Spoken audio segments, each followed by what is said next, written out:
This channel is for immature audiences only. It is not for children, only for childish adults. We might play some video games that kids also like, but we say words like fuck and shit with alarming frequency and make crude, inappropriate, and morbid jokes all the damn time.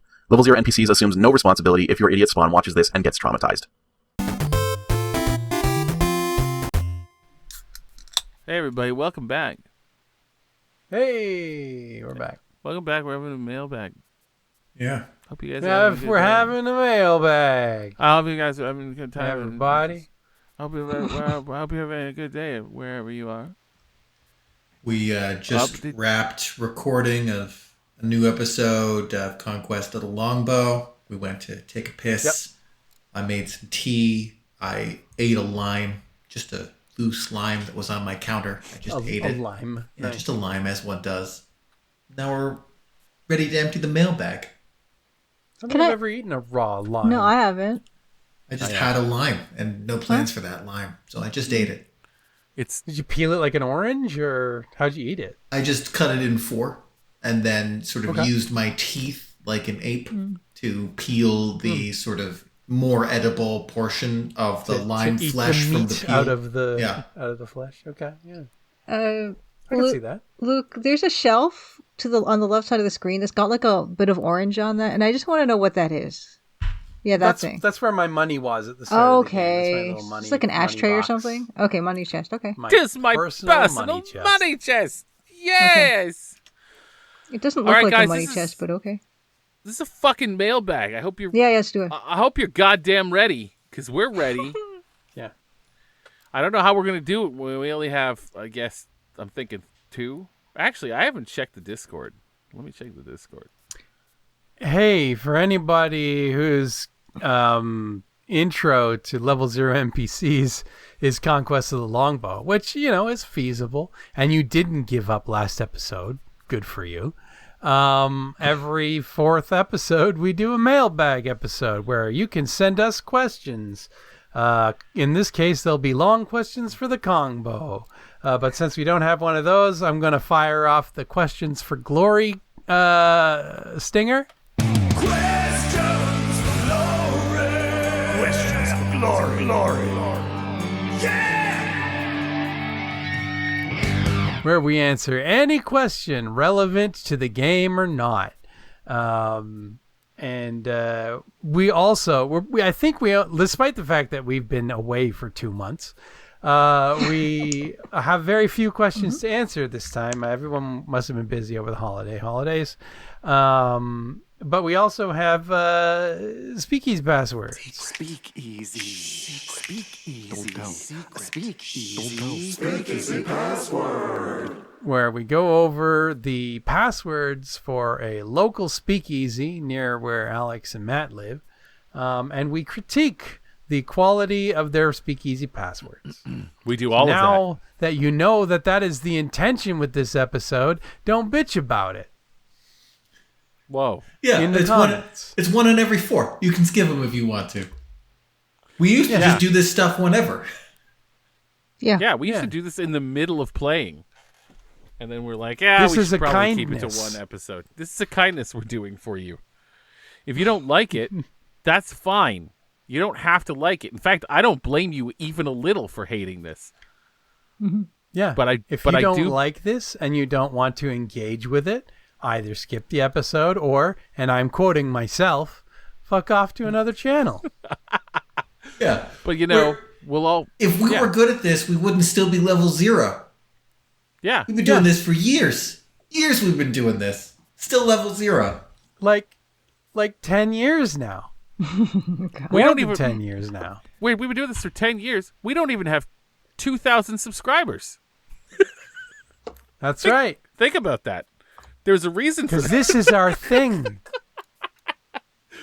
This is what we're like. But if you want to change that, try. Because we got nothing to lose.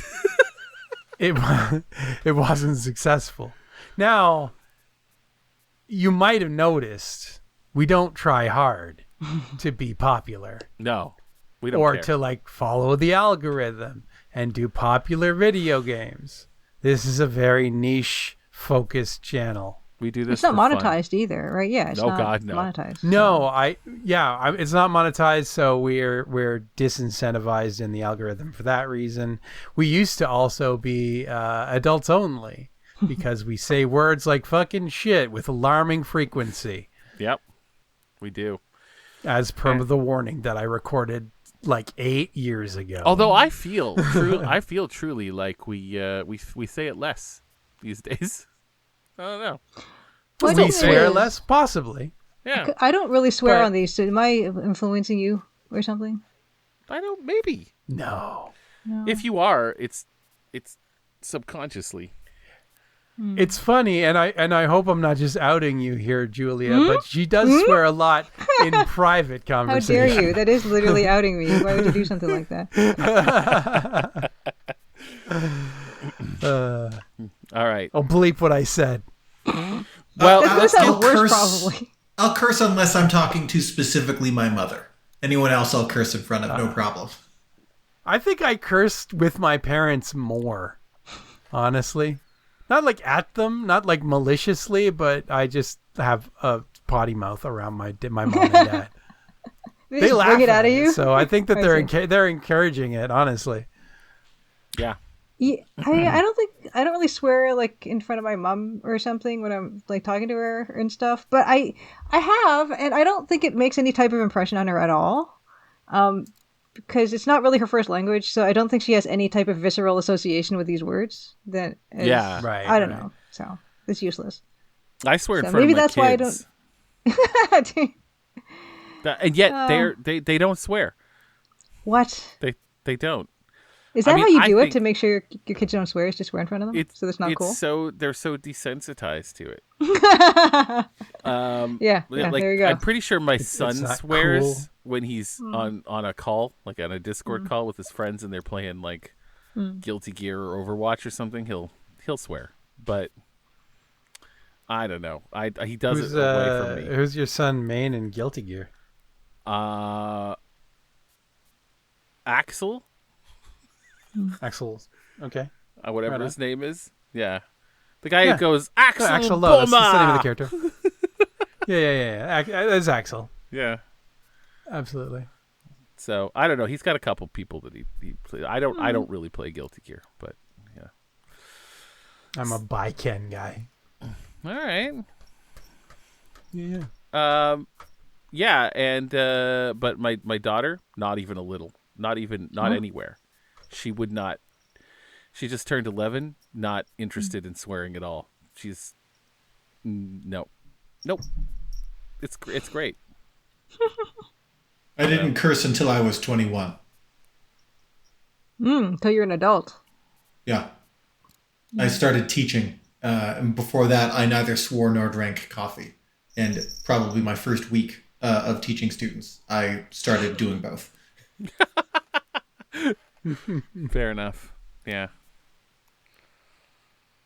My dad told my sister a while back that I made the best use of the word damn that he's ever heard.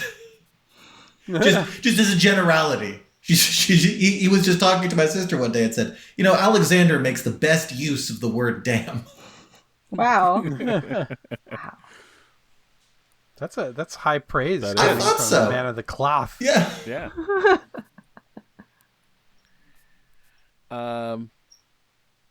Okay. Anyway, we have some long questions for the Congbow. Yeah. Questions for glory. Yeah!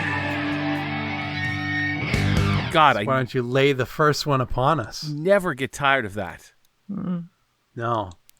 It's the long Not even a little bit. questions for the Congbow. Here we go. There you go, 12 up. Now you even have Matt singing. You just add music to that. All right. The first one comes from Joe Arity. I don't even. Question for Robbie. For Robbie. Since cuckoos can say exactly one word, which is their name, does that make cuckoos Pokemon? Yes. Oh, man.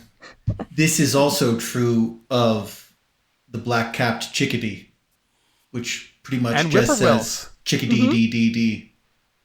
Yep. Don't kookaburras as well just go kookaburra? I think a lot of birds are Pokemon by this logic. And we have that app that you use, the Merlin Bird ID, to like identify birds. So like in every meaningful sense, yeah. Yeah. Wow. Yeah, I guess that's true. The only difference is you don't throw balls at them to try and trap them. It's also complicatedly illegal to capture many of them without special permit. And then make them fight? Yeah, absolutely. I mean, unless they're chickens, I guess. Well, bird legality is strange. Bird legality. Well, so, for instance, you need a bird lawyer for this. Here in North America, there are species like the European starling and the pigeon, the common rock-tailed, the feral pigeon. Those species are introduced here. So it's complicated because let's say you go outside and you pick up a pigeon. That's not a wild animal. That's a feral animal. That's a domesticated pigeon that's been abandoned by humanity, just living in the crevices and interstices of human society. When you pick up that pigeon, the problem is it sort of becomes illegal to put it down again. Because you're releasing a feral invasive species. Whoa. So Avian law. It's a case where if you want a pigeon, you can theoretically just go out and get a pigeon. You can have a pigeon if you want a pigeon. Because all of those pigeons are feral. It's like rescuing a stray dog, right? Those were like if you find a feral dog, you can theoretically bring that dog home and teach it to love people again or whatever. But similarly, much like it's illegal to then take that dog and just let it go again, because you're now the one released the dog. If you pick up a pigeon, you are now kind of stuck with it. And in that sense, they are kind of like Pokemon. But almost any native species of bird, it's complicatedly illegal to do that. As someone who's never played a Pokemon game all the way through, or even much of the way in, can you not, like, abandon Pokemon or, like, remove them from your roster? Yeah, you can take them to the Poke Center. You can release them or whatever. You can store them in a PC. Bill's PC will let you store Pokemon, and usually functionally enough Pokemon. Like, I would do crazy, like, Pokemon eugenics to create statistically perfect Pokemon. But even when I had boxes and boxes and boxes of just like Snorlax eggs or whatever, they were always like, I never ran out of computer space. Like you have to go pretty wild to run out of storage space. So there's no good reason to abandon your Pokemon. You would just do that because you just don't want them anymore. Yeah, like if you've got an organizational system going and you just don't want to throw them in your Pokemon junk drawer. But yeah, how do you unless you're playing like a crazy person. How do you digitally store a living thing? Pokemon. The Pokeball kind of digitizes them, I gather. The Pokeball destroys them. Yeah, it kind of tronifies the Pokemon. And makes a digital copy of them. Like a Star Trek transporter. Yes. Then meat prints them whenever you need them to fight. Like a Star Trek transporter. It destroys the living entity and stores it in a computer buffer. In the Pokemon universe, they have transporter technology, but it's considered insane to use it on people and anything with a soul, because Pokemons don't have souls. You can just yeet a ball at them and destroy their physical body and store them in the transporter buffer. Wow. Well, there you go. That's good to know. A little bit of did extra we answer the question? mailbag. Yeah. So yeah, I guess cuckoos are Pokemon. Yeah. Yeah. Except as they don't have souls. You're super not allowed to catch them. It's really not like most species of wild bird. You have to leave them alone. I got a question for you though. Black-capped chickadees. I always thought chickadees said cheeseburger. but do they say chickadee? Because I've heard that too. So chickadees will have an alarm call where they'll go chickadee, which is a sort of complicated system where they will identify a predator based on like its size and stuff like that. And a lot of birds, like nuthatches and stuff, know the entire lexicon of chickadee alarm calls because a chickadee will always spot the problem first. Similarly, a chickadee will always spot food first. So if you want to meet a lot of birds, you can befriend chickadees accordingly. But chickadee-dee-dee, you will hear it because it's sort of a long-distance alarm call. And they will have a little, what they call the Phoebe or the cheeseburger call, which is regional. Actually, here in North America, you mostly hear the Phoebe call rather than the cheeseburger 3-syllable call. Right. That is a short-range call that chickadees use between one another. So that's like a chickadee calling its mate back to the nest or summoning its fledglings back to the nest or whatever. Yeah, birds have a bunch of different calls, depending on, it could be a mating call or it could be a warning call or anything like that. And what's actually really cool is that, I don't know, Alex, if you know about this one, but I was listening to a bird podcast, and there's there's two major distinctions between kinds of birds. And some birds, if you were to raise them in isolation from chicks, they would know their own call inherently. And there are some birds that have to be taught the call by their parents. Oh, I didn't know that. It's really weird. It's really weird. I forget which ones are which, but I even forget what the terms are. But if you look this up, you'll find out that is a big, huge distinction between some types of birds versus other types of birds. Wow, that's really cool. I didn't know that at all. I find predisposition towards behaviors by by animals really, really interesting. There's compelling. two teams in Luke's mind. There's us and them. There's people and there's enemies. There's people and there's enemies. That's right. But how a cat that's raised wild and has no parent cat to teach it, you put it in a litter pan, and generally speaking they'll know to dig and cover their shit and stuff like that, even though there's no predators around, and no necessarily that I could imagine understanding about the need for cleanliness and the need to cover shit. So there's enemies. Really interesting. There's a starling that I used to follow on Instagram that was raised in captivity, and all of its sounds are machine sounds.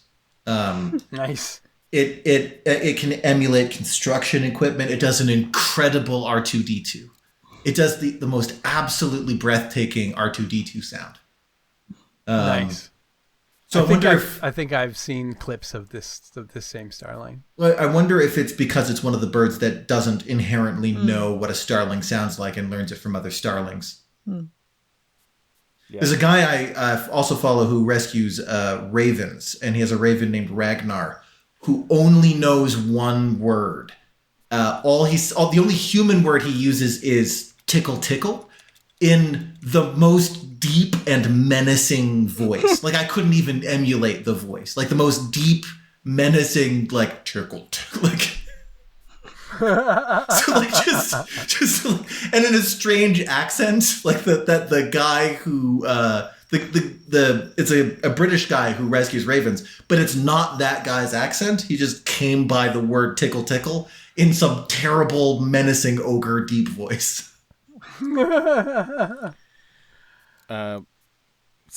They also use the starling to save that image file too.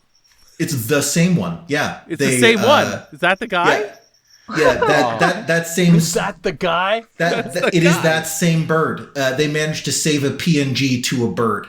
Whoa! Because they turned an image into a sound file and tried to get the bird to emulate the sound, and they didn't think that it worked. But later they were playing back the sound files, and they saw the image of the bird in the waveform. So it's lossy compression, but the bird was able to effectively recreate the PNG to a degree of resolution. That is recognizable. By memorizing the sound. That's fantastic. That's so cool. All right. Save an image to a bird. I love it. Potentially amazing storage capacity. Oh, yeah. The way that he did it is he took a little sound thing that let you sort of draw a sound wave and just drew a picture of a bird. And then it made a horrible sound. And then he played that sound for the bird. And the bird was like, yes, good. I will add this to my vocabulary. Awesome. That's awesome. That's amazing. Well, there you go. So cuckoo is a Pokemon, but you can't catch it. There you go. Yeah, don't. If you see a bird, probably leave it alone because you will either have to keep it with you forever or you will be in trouble. All right. So that's one. And now for question number 2. Questions for glory. Questions for glory. Yeah! So this comes from Idras, longtime friend and family of the channel. A loyal basically. fan. Yeah. Our Australian cousin. Idris. And I feel bad because, well, you guys will see why. Long question for Congbow. In this festive season, when is the correct time to put up Christmas decorations?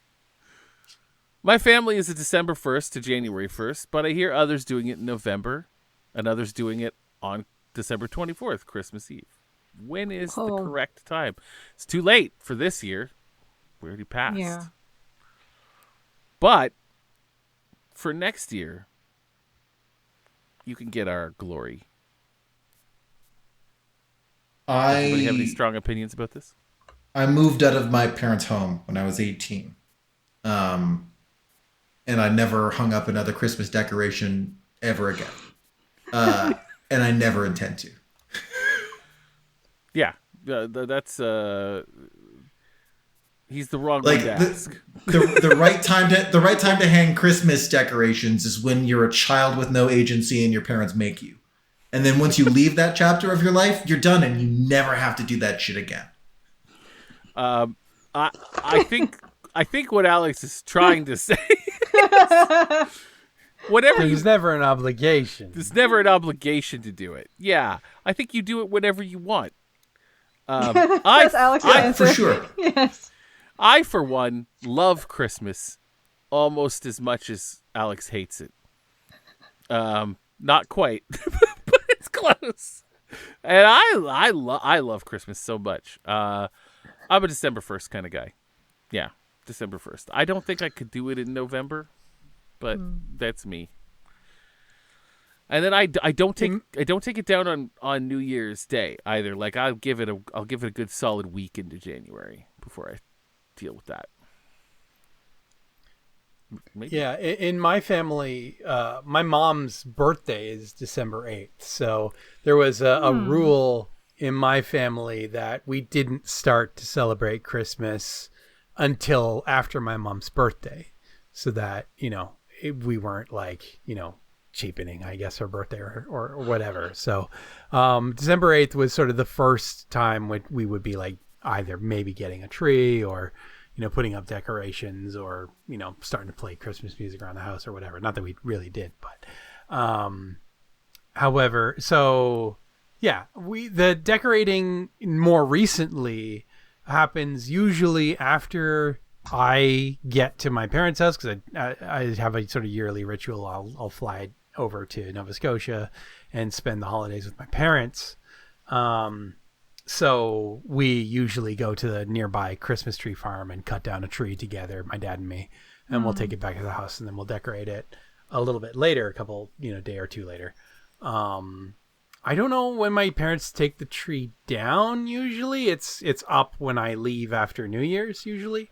And then back here in Edmonton at my home, I have a tiny little, maybe 1 foot tall, fake Christmas tree that I put up on probably January 6th or so, maybe a little bit later, because my wife was coming to visit. She lives in another country. So, right. Yeah, so I put up my little tree, and we had a little mini Christmas after she arrived, and I took it down the day after she left. So, which is also the reason why I wasn't available to record for the first couple of weeks of January, is because my wife was here, and I wanted to spend time with her. So, So fair. Yeah, so that's my Christmas decoration timeline there. All right. I do a nice like tradition with a friend of mine whom I've known since high school, and I'll go over to her place and help her decorate her Christmas tree so she's got an artificial tree. It's about, I don't know, 6 feet tall maybe, but it's pretty skinny though. And she has all these wonderful like fair trade ornaments and everything. And we started this tradition because I don't know why we started this tradition, but the thing is that when I was growing up, we had kind of like this protocol for how to decorate the tree. And I don't know how you guys decorate your trees, if you guys are just going chaotic, willy-nilly, whatever, but we had like set stages of Christmas tree decoration that we just did every year and we followed. And what it resulted in is a very well-distributed Christmas ornament array on the Christmas tree. And it was very satisfying. It's the platonic ideal of a Christmas tree. Yes. I guess Gotcha. What I want to ask you guys is when you're decorating your trees and everything, do you have any kind of protocols that you like to just repeat year over year? When we were kids, we would sort of help decorate the tree, and there was an organized chaos to it, where there was like, we would put whatever wherever, but there was a certain amount of a parent hovering behind and doing some rearranging or some directing to make it more. My mother and my sister are both the type to put up the Christmas decorations the day after Halloween. So like as soon as Halloween ends. But my mother in particular is an odd duck in that that tree's been up since like end of October, since like November. That tree's been up. But that sucker's coming down on Boxing Day for sure. Wow. Right. Like, lucky to make it to the end of Boxing Day. Like it's done.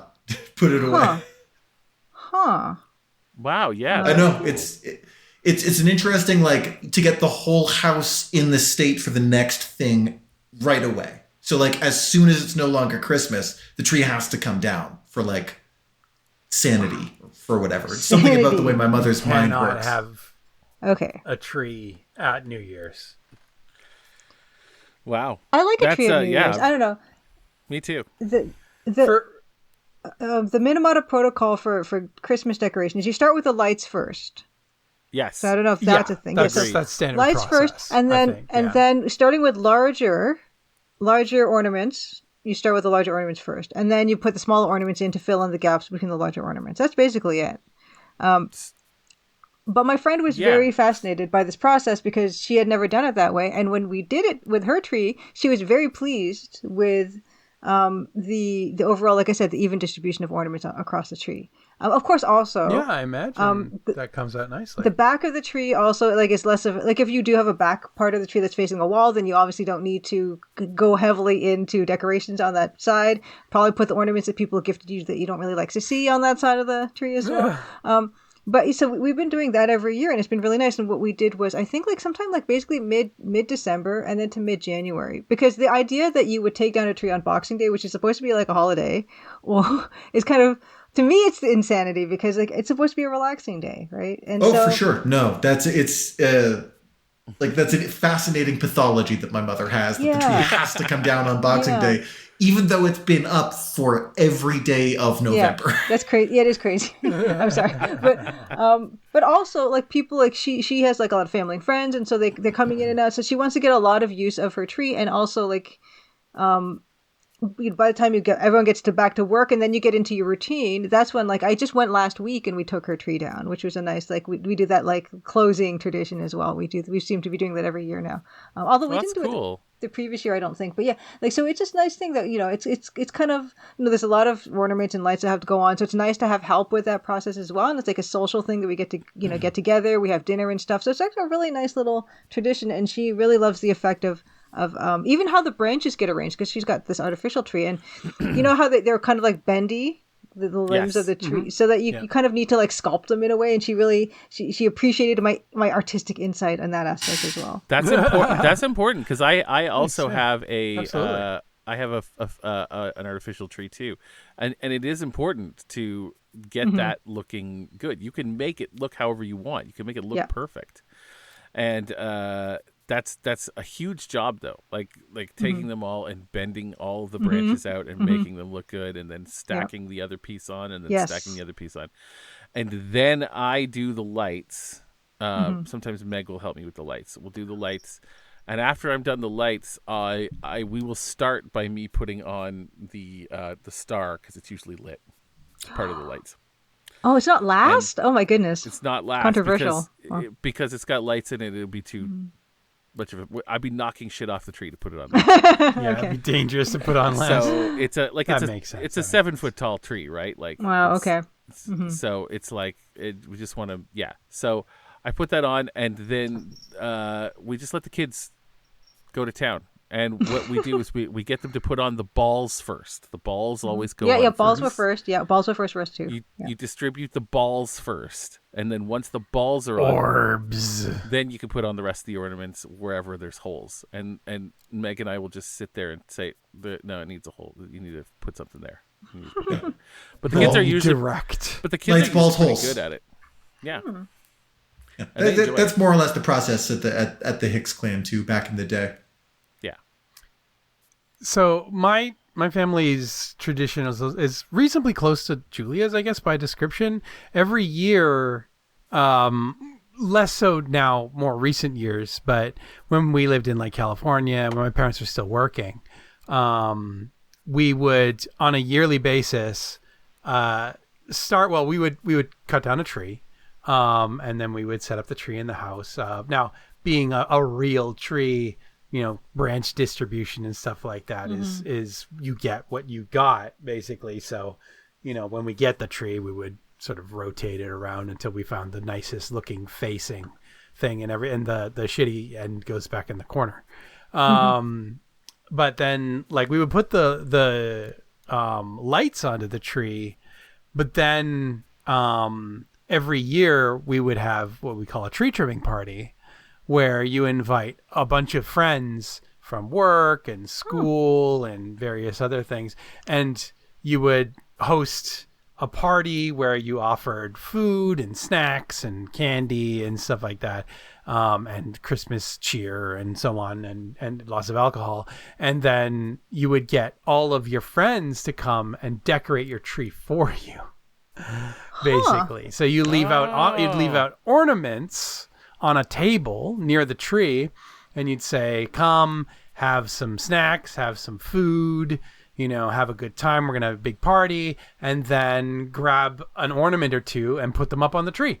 And so, obviously that end up to have some very chaotic trees ultimately, but my parents' friends from work would bring their children. So you have little kids, putting shit near the bottom of the tree in weird places and what have you. So sometimes there would be some fixing of precariously placed ornaments and stuff like that. And my parents would put the sort of more valuable or sort of heirloom family tree ornaments from, previous generations, or stuff that they bought back in the 80s that, are high quality, meant to last forever kind of shit.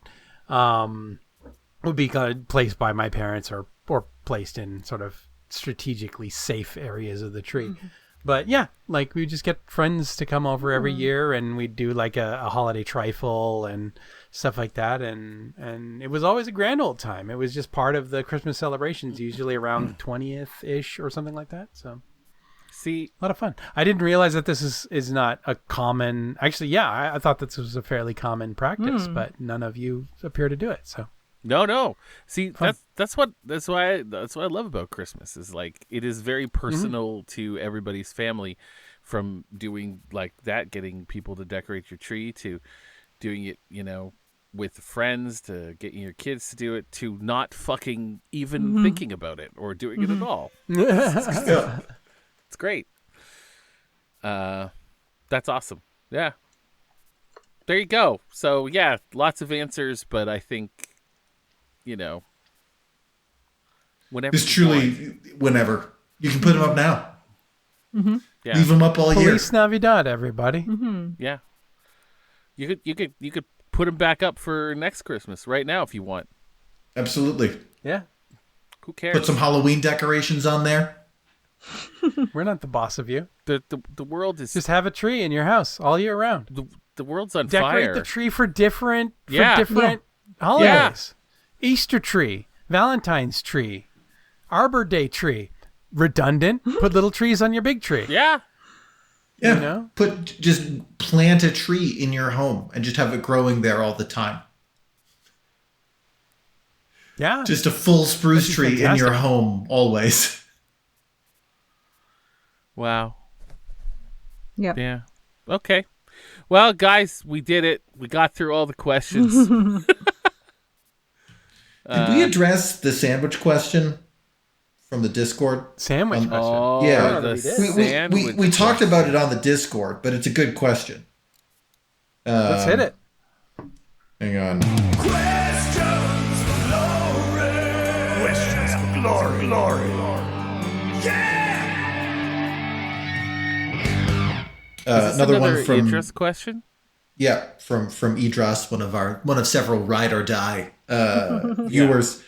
Given a sandwich (parentheses 2 slices of loaf bread, not a roll, sub, or bun), cut either diagonal or straight, should you A, first bite corners, then work towards the middle, or B, bite the middle and then go to the corners?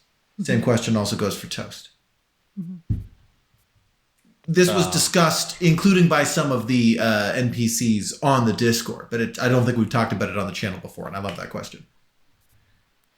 Yeah. I think you start in a corner. Mm-hmm. I think if you go in the middle, that's psychopathic. You're going to make a mess of it for sure. You're going to make, why would you eat it the messiest way possible?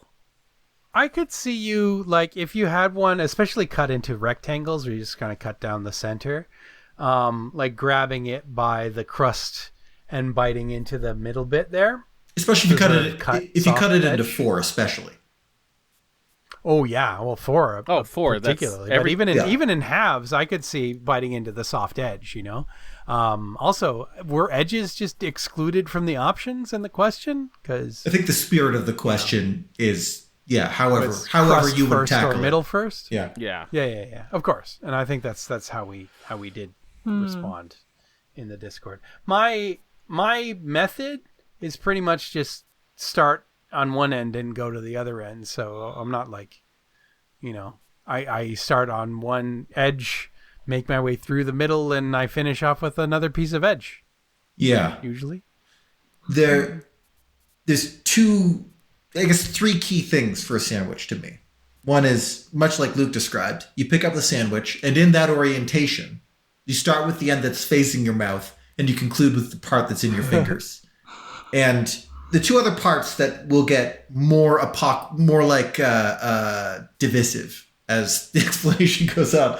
But the first one is, when you pick up that sandwich, or that half of a sandwich, you don't put it down again until it's gone.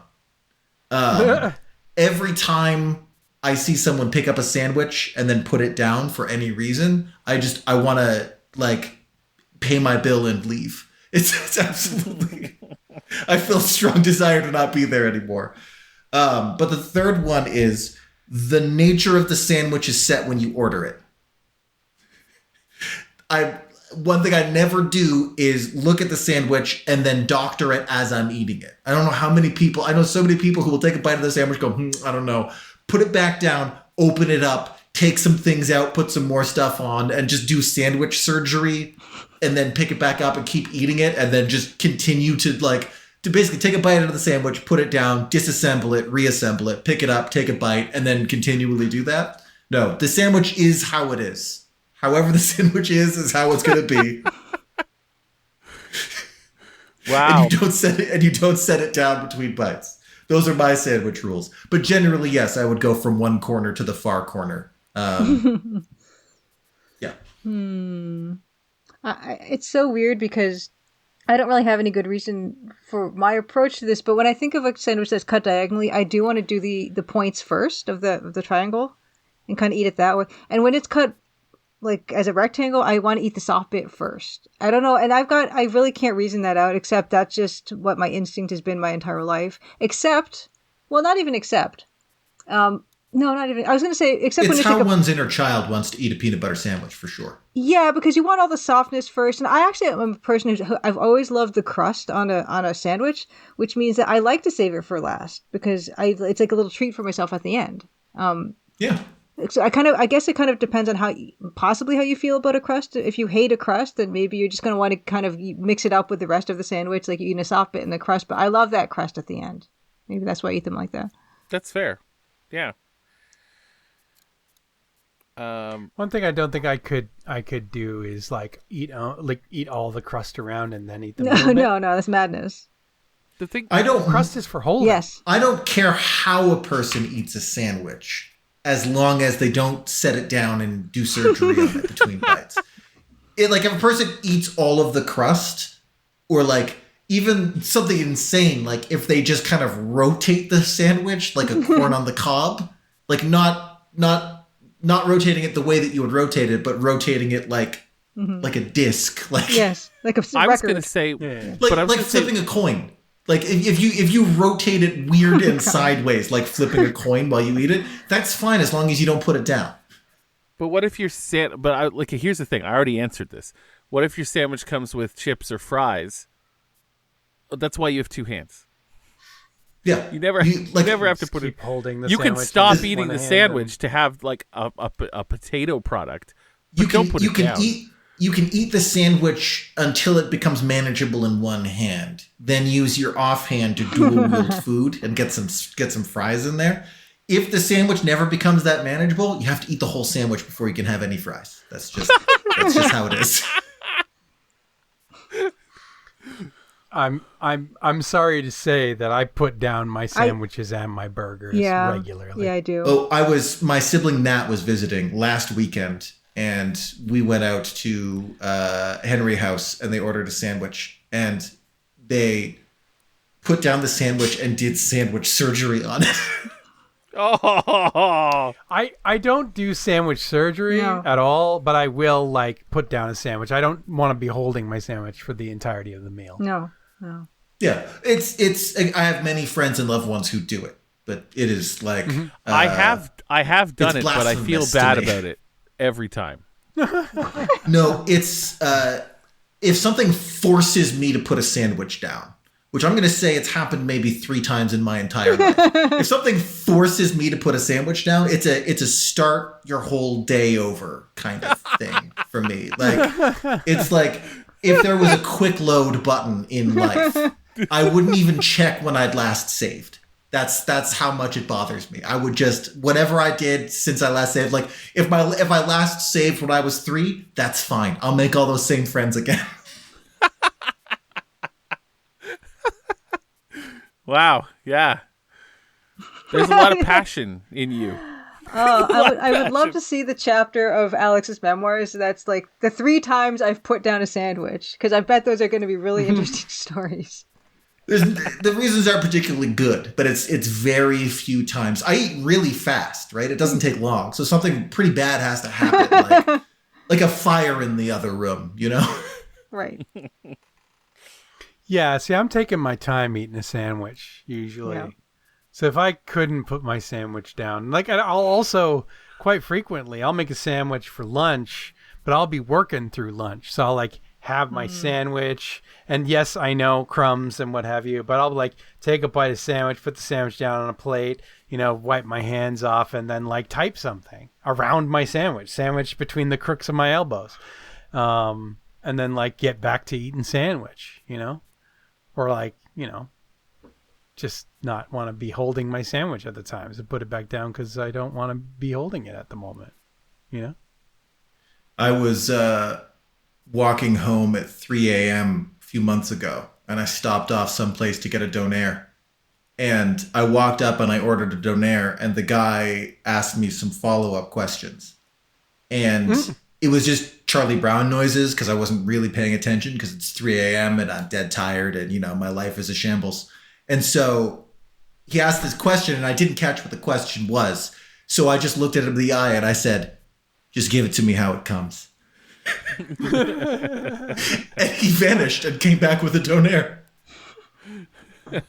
I mean, that's perfect, right? Like, just I trust you to make the donaire the way it's meant to be. That's like, if it's wrong, that's fine. You don't need to ask my preference. Just make it. I'll just eat whatever you bring. It doesn't matter how you make it. Just make it how it is.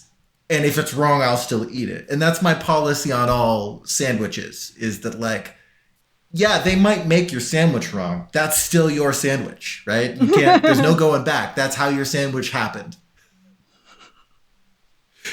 Yeah. If there's too much cilantro, totally. You eat that cilantro. It's part of the sandwich. That's how it comes. All right. Well, there you go. That's all of the long questions for Congbow. Yeah. Questions for glory. Questions for glory. Yeah! Thank you for participating in our long questions for the Congbow. Thank you, everybody. Thank you so much. That was only 3 questions. Imagine what life would be like if we had more. You can make that happen today. Get on. Leave your questions down in the YouTube comments. Or join us on our Discord. Our Discord can be found in places. In the description below. Yes. Join us if on our Discord. If you're watching this on YouTube. We do a movie night every Friday night. And sometimes one of us will even go.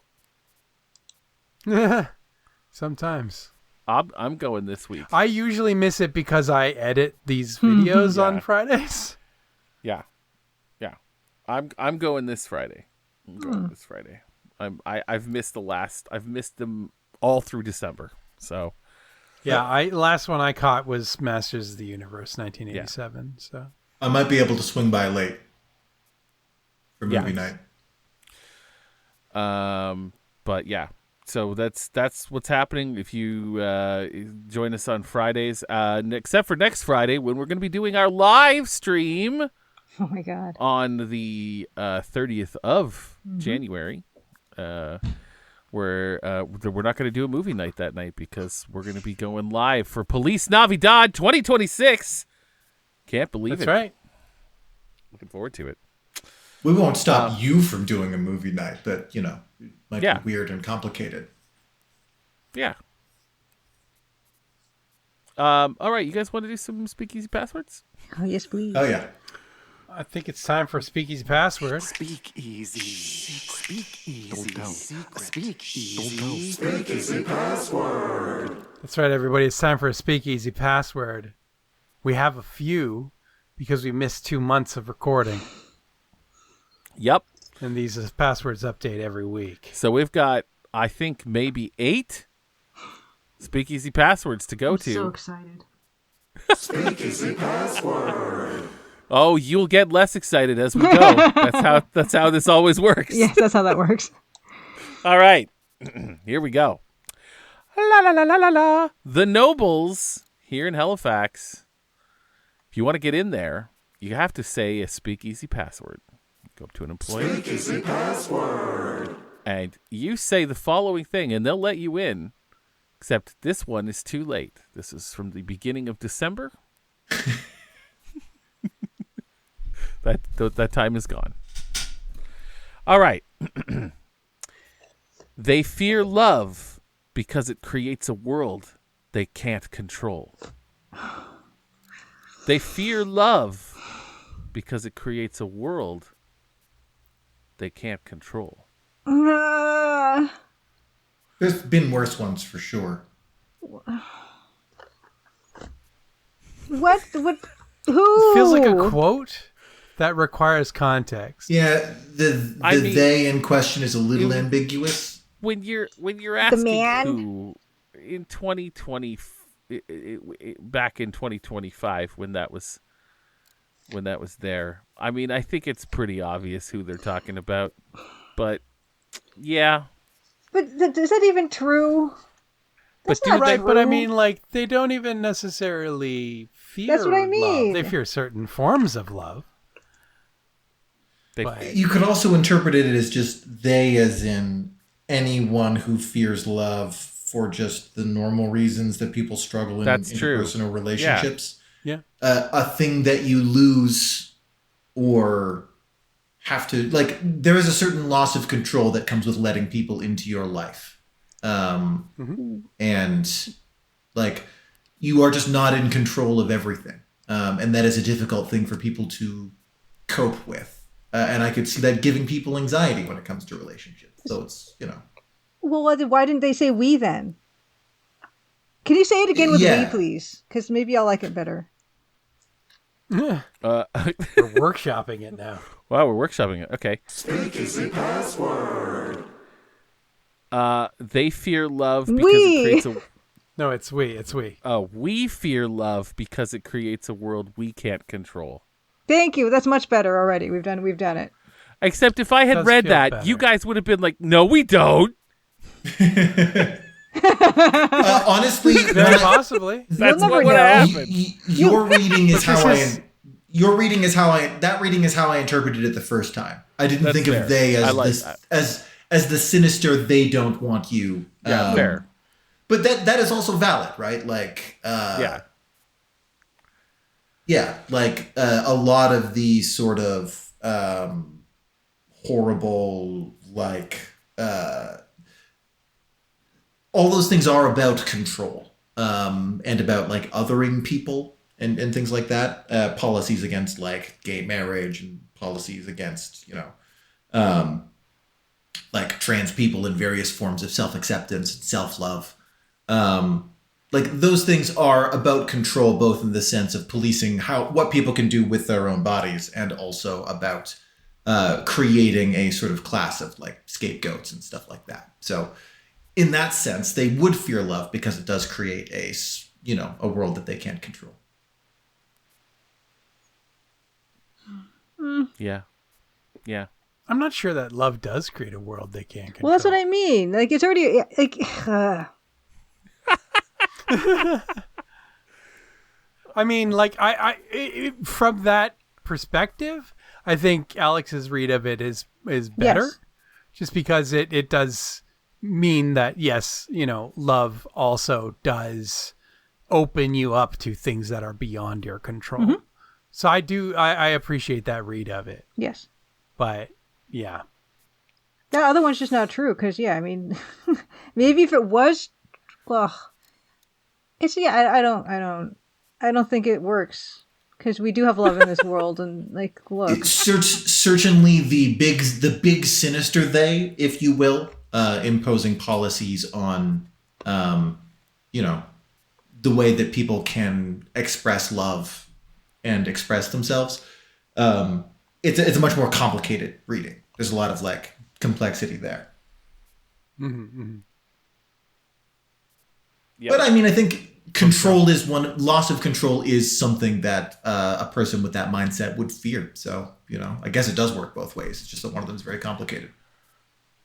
Mm-hmm. So, Speakeasy Password. Controversial Speakeasy Password. You guys ready for another Speakeasy Password? Please. Speakeasy Password. Okay. All right, here we go. The quieter you become, the more you're able to hear. The quieter you become, the more you are able to hear. This is accurate. Yeah, it's not as bad as a password or as a bit of philosophy, just in that, there are many forms of quiet. Yeah. And you can learn to explore those forms of quiet. Yeah. If you're making sound, then you'll naturally not be able to hear other sounds, especially because the sounds that you make, if verbal, reverberate through your head and do tend to duck other sounds. Okay, so everyone's in agreement. Am I reading this too literally? No, I mean, I think these are all open to interpretation. Yeah, sure. So a sense in which is good advice. Most days I will walk to Point Pleasant Park and spend an hour or so feeding the chickadees. And I have found it to be helpful because I won't put on an audiobook or anything like that. I'll just go and listen for the birds. And the patience it takes to sort of stand in the cold and listen for very small things in the trees gets you in the practice of noticing things. And it requires a certain quiet of mentality.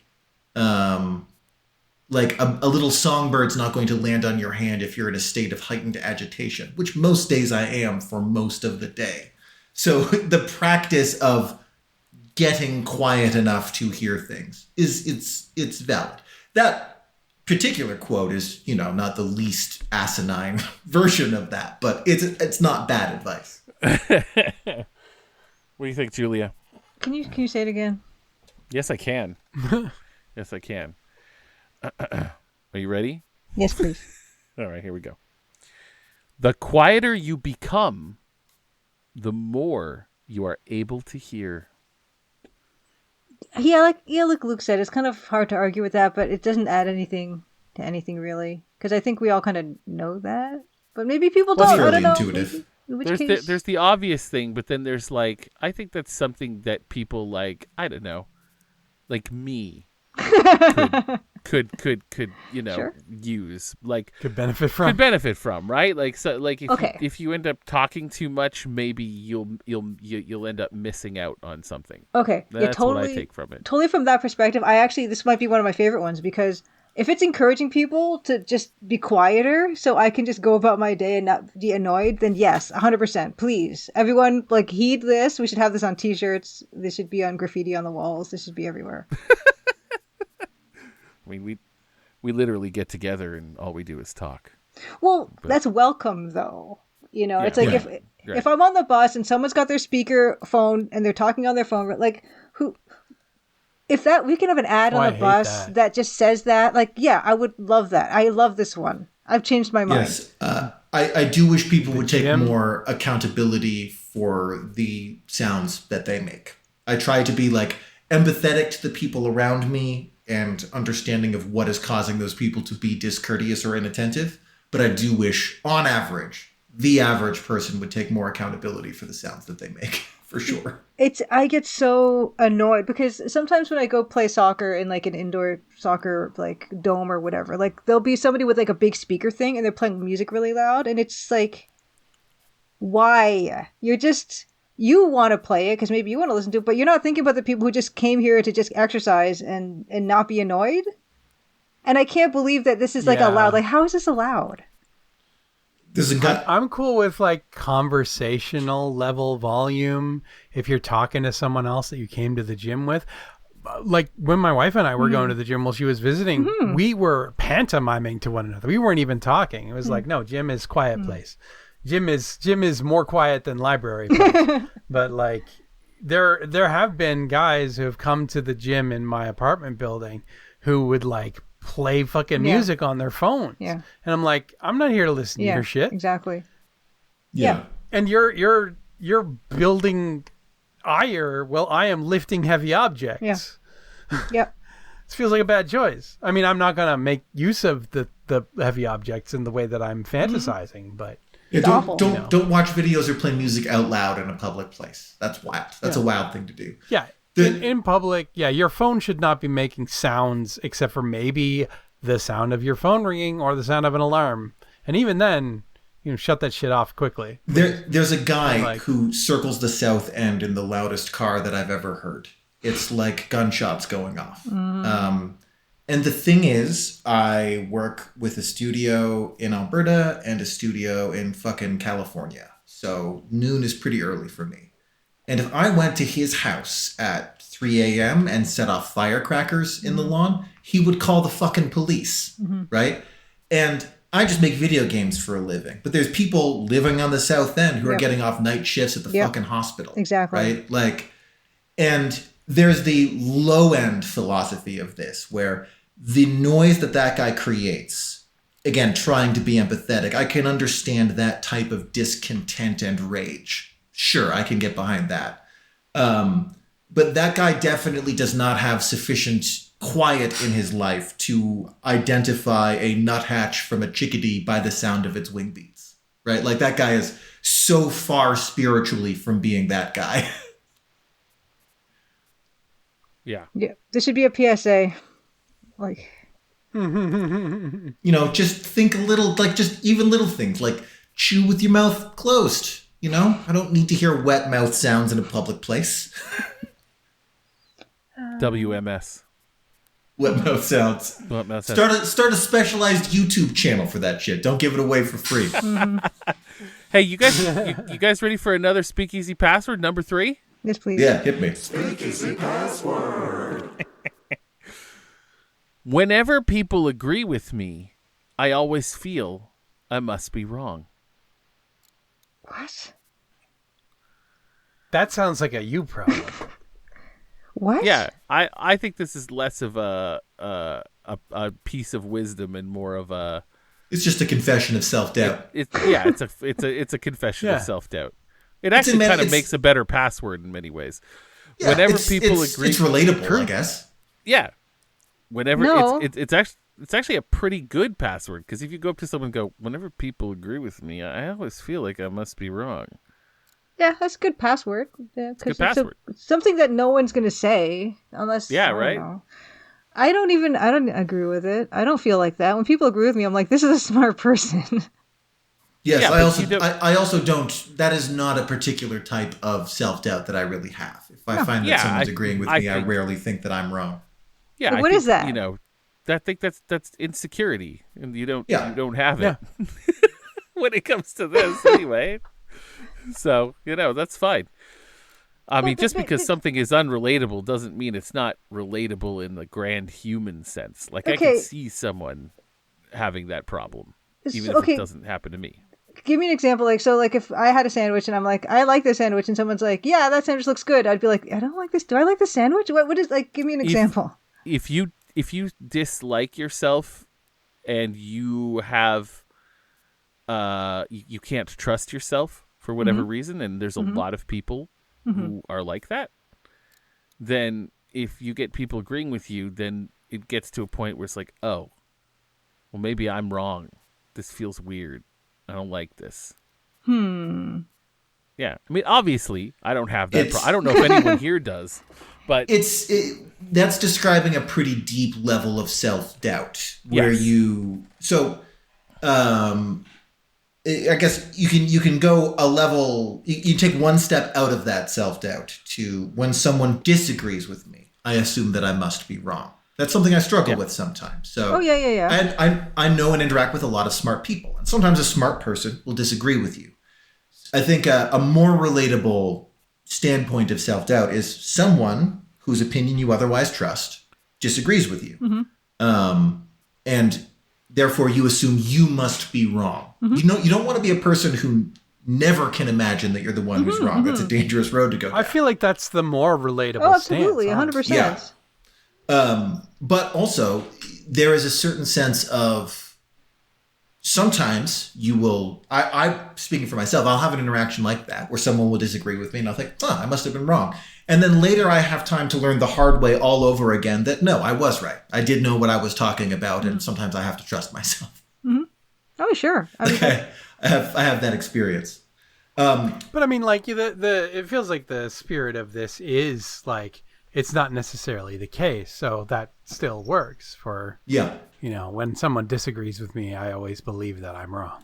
Splitting the difference there's a level of anxiety and self-doubt where someone that you don't like or agree with or respect the opinions of will disagree with you.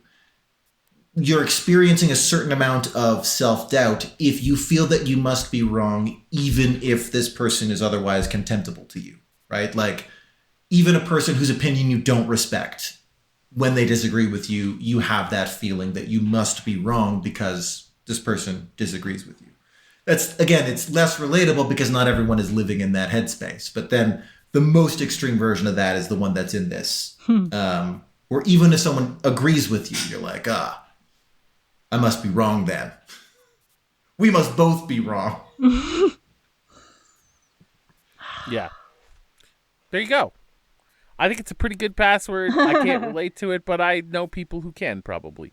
Okay, can you say it one more time? I just want Speakeasy Password. Okay, yeah, I can read it one more time. Okay. All right.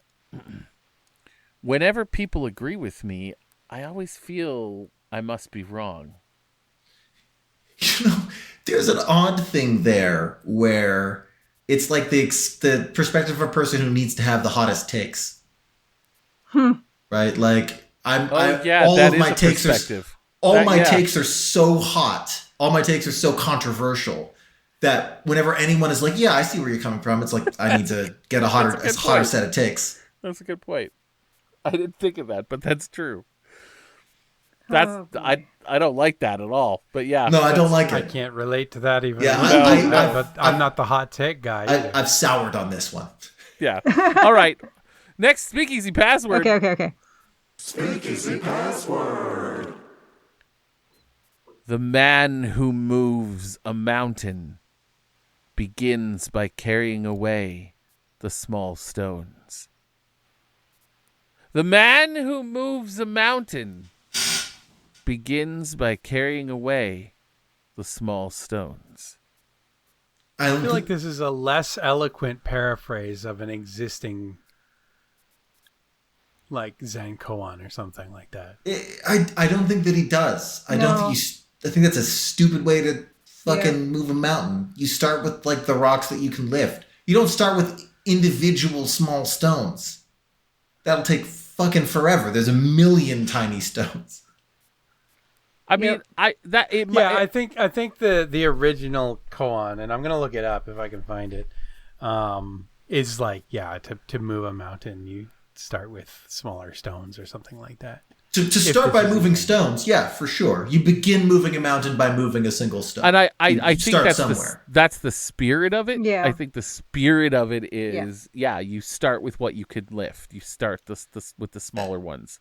I've heard a quote somewhere along the lines of the work of moving a mountain begins with a single stone or something like that, which is fine because it's not specifying which that's stone. What I'm thinking of. Like, begins with the smallest stones. No, for sure it doesn't, because earlier, last episode, we were talking about atoms and how people would talk about atoms as the individual's part of matter. But like, people used to think that you could get atoms in a mortar and pestle, individual atoms. That a thing could become indivisible. Like a grain of dust was indivisible. Or like the particles of dust you could see were atoms, right?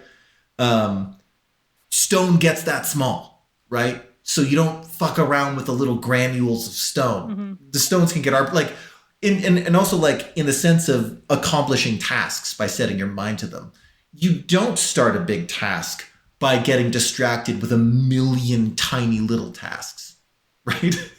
Just, you start by like, here's a big stone, I could probably lift that, and then you lift it. And it isn't the whole mountain, but it is a big stone out of the way. So, yeah. That's a single stone, sure. The smallest stones? No. Fuck that. That's stupid. Yep. I feel like a lot of the speakeasy passwords are... how wrong is this if we take this literally? Yeah, and I agree. Well, there's a needless layer of specificity on that one. Yes, agreed. They're often like a legitimately good saying or piece of advice, but made worse. Yeah.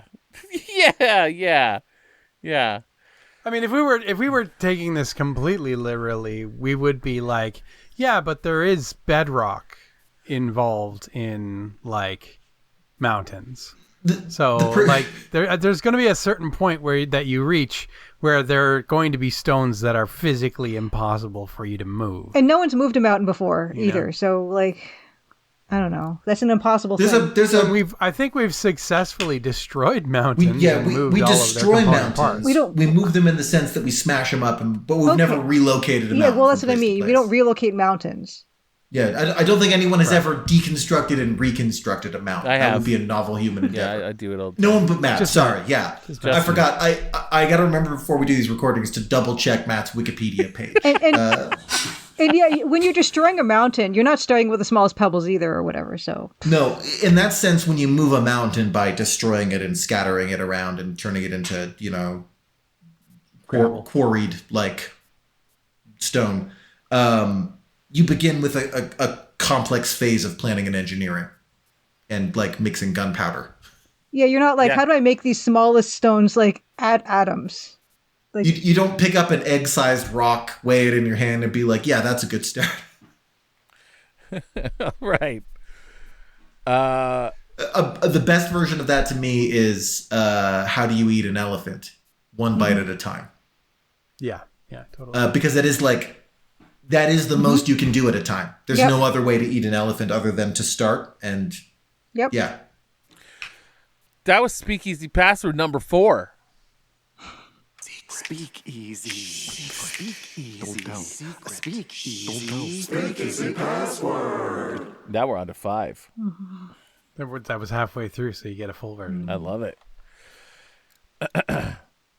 Make deep connections, not deep attachments. It's very Buddhist. Sure. what? Yeah. Make deep connections, not deep attachments. What? Yeah. No. So it hinges somewhat on the connotative meanings of those words. Right? What you associate with the meaning of those words necessarily. But in the sense of like you can have a connection with someone and not need to see that person every single day, right? Yes, I think That's kind of how I'm rating it. Yeah, it's just like don't be so attached that you become like dependent. That's what it is. You know? Connections seems to imply a two-way street, whereas attachments is more about codependency. Yeah. Again, these are connotative meanings, right? So like the denotative etymological meanings of these words are far too subjective for this to have an objective meaning, but commonly accepted connotative meanings of them are especially through the lens of like Buddhist teachings. That's kind of what this is, right? Okay, like, yeah, sure. Yeah. So like you can get pretty far in life and realize that you never really clocked the difference between like infatuation and obsession, or between obsession and love, right? Like that sort of like overwhelming sense of attraction and infatuation that you feel for sort of the first person that you really fall for might also be real love. There might be a real connection there. But what you are feeling is a thing that can't be reciprocated, and which is ultimately not healthy on its own. All sorts of sort of like problematic behaviors stem from never learning that difference. Oh, there's all kinds of ways to be codependent in any relationship. So, yeah, like I am down with this one. I'm kind of all in on this one. It's simple, but it's I'm with it. I'm down with it. I'm grooving with it. It leans very hard on two words that simply will not mean the same thing to every group of people. Yes, is the only thing grammatically that I have with it. But I mean that's you know. I think that's the thing I find with a lot of these is that like you can't somebody's not spending hours sifting through finding the perfect words. I think just the spirit of what is being said, I think is good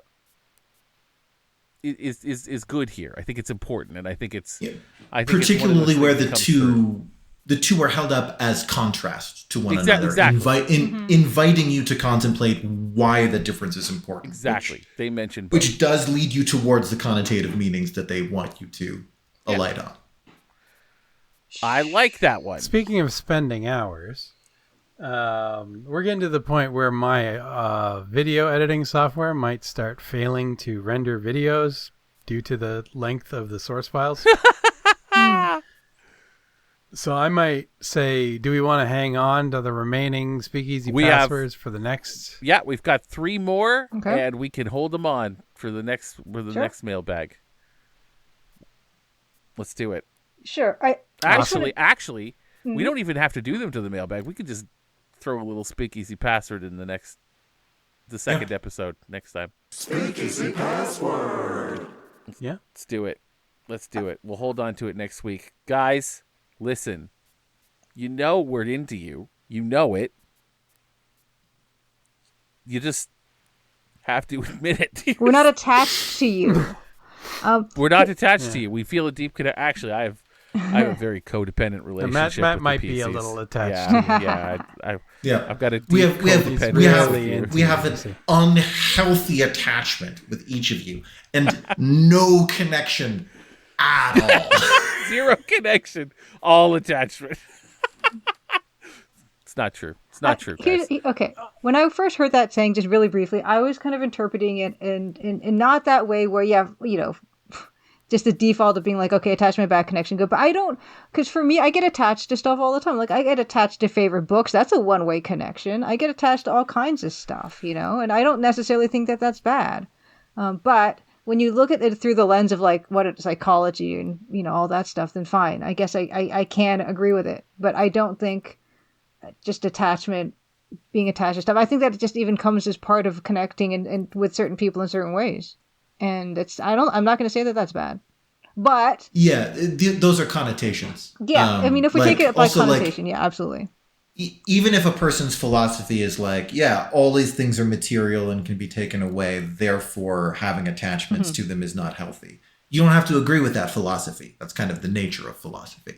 And you don't have to observe that connotation of that word. Yeah, it's like this idea that like that idea that would, where it's emptiness and nothingness is beauty, right? So just don't get attached to anything. Don't own anything. Don't none of that stuff means anything, right? It just I have a couple of my grandmother's quilts that she made. If something happened to them, I'd be devastated. Yeah, they are just things, yes. And my grandmother wouldn't want me to be that sad about a thing. Yep. But no one is going to say, hey, you can't be sad because that's just a thing. And I will never say that anyone that who is would bad. say that is not my friend. Like, I would never say that, like that attachment to those quilts is bad. Like, it's not in me. And I'm angry at people who would feel that way. Yeah, I think that's fair. Fair enough. Speakeasy Password. Beautiful. Gorgeous. So many topics of conversation. Hey, everybody, listen, join us next week, or join us later on this week when we got a little baby coming out of us called... What? Yeah, we're going to squirt out a baby real quick at the end of the month. We're going to pop out a little baby called Tokimeki Memorial, episode 2. It's coming out later this week. I actually had no idea what Baby Matt was promising. I just figured I'd hop on board the bandwagon. I thought the Police Navidad stream was the baby, honestly. That's our second baby. That's another baby that's going to be born live on camera in front of all of you. Wow. So come and join us on that. We're gonna all get on camera. We're all gonna get a little bit. Well, I love that even in house we didn't know what Matt meant by baby. That's common. Yeah. I'm going to tell you something. Now, I didn't half know what I meant when I said it. I had to fill in the blank real quick. Matt catches up to himself most of the time. So one of the easiest ways to make Matt laugh is to repeat something that he said back to him because he didn't hear it the first time. So when you repeat it, he's hearing the thing that he said for the first time as a new thing. I know this is actually, and I wonder if people might have misinterpreted a lot of my repeating Matt as me just telling the same joke a second time. But no, a lot of that is so that Matt gets the benefit of hearing the ridiculous shit that he just said. Otherwise, Matt will be left out of his own inside jokes. That will happen if you don't repeat Matt's jokes back to him. He won't get to experience them. I've explained this numerous times. I don't have an inner monologue. I don't know what's going to come out when I speak. I have intention, very, very base intention of what I want to communicate. Even now, I don't even know how this is coming out. It's coming out from behind a curtain. Like I don't your understand. brain, your brain listening to this, your brain is a pasta machine. Yes. And in goes the dough that you have carefully made in your brain, and out of your mouth comes the pasta. But Matt opens his mouth, and just pasta comes out, and he has no recollection of making the pasta or what the ingredients of that pasta is, what type of pasta it will be. It's just he just turns to say something, open mouth, macaroni and noodles. It's very. Yeah, I have like the vaguest idea of what I want to communicate, and it's so abstract. And then it just, whatever happens, happens. So I'm down. I love it. That's who I am. Love you guys. And we love that about you. Yes. Oh, amazing. I'm glad, because I could be a lot for some people, which is why we have. I'm not saying that's why we have under 2K subscribers. We have lots of reasons why we're under 2K subscribers. I would never put that on you, Matt. I feel like there are successful channels where the people are a lot. Yeah, that's true. I don't think that is what is our limiting factor. No. If we didn't have Matt, we'd have like less than half of what we have now. Yeah. Yeah. I think most of our viewers are here for Matt, and probably Jay. No, it's I honestly think for Matt, because Matt does all them voices. Matt's the best at this stuff. Well. We have clear evidence of an enormous subscriber jump when Julia joined the channel. So. Lies. I don't believe that. We are all pieces of the puzzle, guys. This wouldn't even happen if Luke wasn't here. My gosh. God. I facilitate. I am not the reason. And Alex's takes are so important to this channel. They're so out of left field. I feel like there is a large untapped audience that would be very interested in hearing the weird shit that we talk about, but reach is a problem. The Alex fans among the NPCs, it's a subset, but I'm proud to provide the content that subset requires. Absolutely. I'm there in that camp. Oh yeah. Oh my gosh. I'm fans of all of you guys. Absolutely. It was really just Matt and Luke. That was my audience originally for making me want to join the channel. So that's true. All right, guys. Join us on the 30th for our Police Navidad. Please enjoy the birth of our baby Tokimeki Memorial coming later this week. It'll be all new. Got some more Yalm on the way. Screaming and covered in... Anyway, purple and screaming and covered in gore. Purple and screaming and... attached with an umbilical cord. Please enjoy. All right. Gross. It's going to fire out like a wet t-shirt cannon. Oh. But only make it halfway through the air because the umbilical cord that Matt just said was definitely still attached. Yeah, it's gonna stop short for sure. Yeah, but you guys just fire until it's taut. Taut. And we'll see you then. Yeah. In the meantime, take it easy, everybody. Bye. Love you. Bye. Thank you for watching. Bye.